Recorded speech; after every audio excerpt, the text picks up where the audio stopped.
tubaneza nyo basabo ne banyabo kulwa Africa Talent nzabe ki Katoro wa Mungu asaba profit be Katoro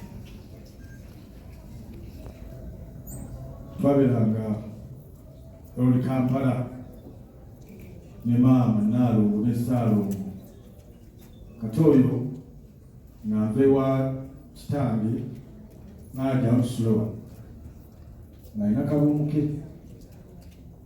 n'abagalo yakamanyi natusula omwo kafaliso kali 3 naye Kato ng'akugamba nti one day we will go to make it nga ekyayogera you always dream big naye tujja kufuuka ab'amaanyi tulina kwekiririzaamu netugenda okupangisa batubaleero nga tetulina ssente n'emu jigera watusaba $1,200,000 okupangisa batubaleero ng'ejjudde amazzi Katoyo naga nti tuyigenda kuyo nga buli kimu profesa amanyi kuyiwa hadikowa amanyi buli kimu nga kimu era netuyiwa hadikowa netukola newajjula paka theatre nga wejjira bwetambula. He was always confident.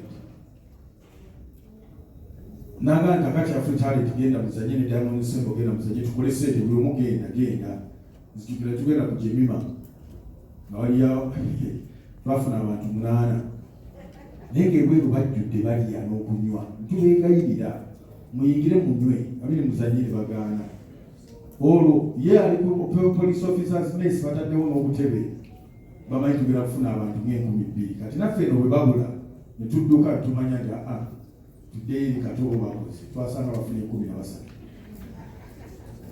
But he was always that inspirational guy who would say we will make it, let's go on. Nadenyumiza Ndaliwa and Professor Dr. Mangeni, thank you so much for being here and honoring one of your pioneer students, Kato. Dr. Mangeni, thank you.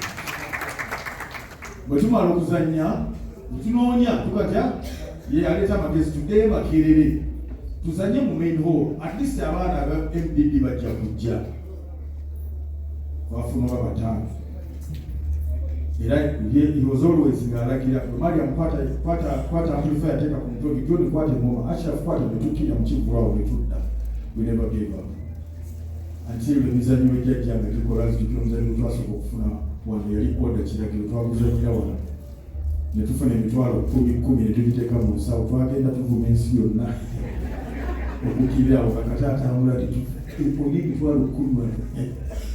But that is how we built Kato kutuuka kino naye nga abadde musajja muwandiisi muzanyi muyimbi mutendesi byonna ng'abikola. He was an all-round character. We will miss him for all.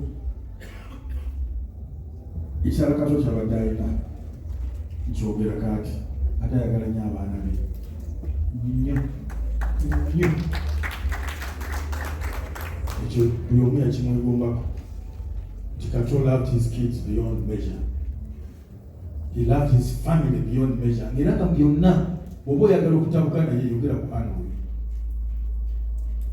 Waliwo twatuka ekiseera nga tusula ku flat emu naye. And that was Kato.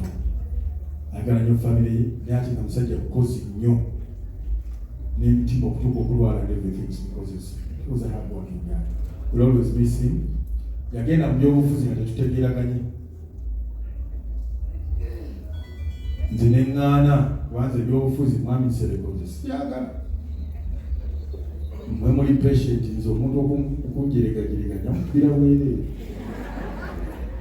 Kato nga nsekerera nnyo but he finally made it.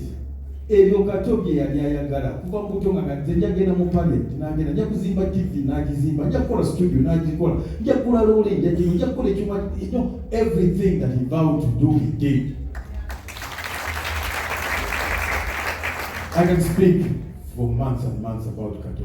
Wasigala ndio miaka 16. Njagala kwebaza mwami Abe Mukiibi for speech eyo.